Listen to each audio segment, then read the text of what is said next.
nandito kami sa bagong restaurant.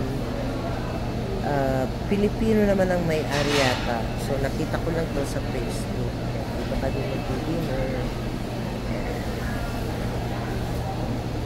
So, ngayon lang ako pumunta dito. First time. Puro ang nakikita ko dito mga Pilipino. Bagong restaurant.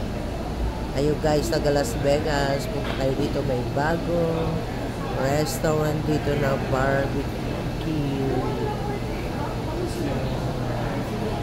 May mga pansit sila dito, ganun. Oh my God, nakikita ko bago lang dito, bagong restaurant.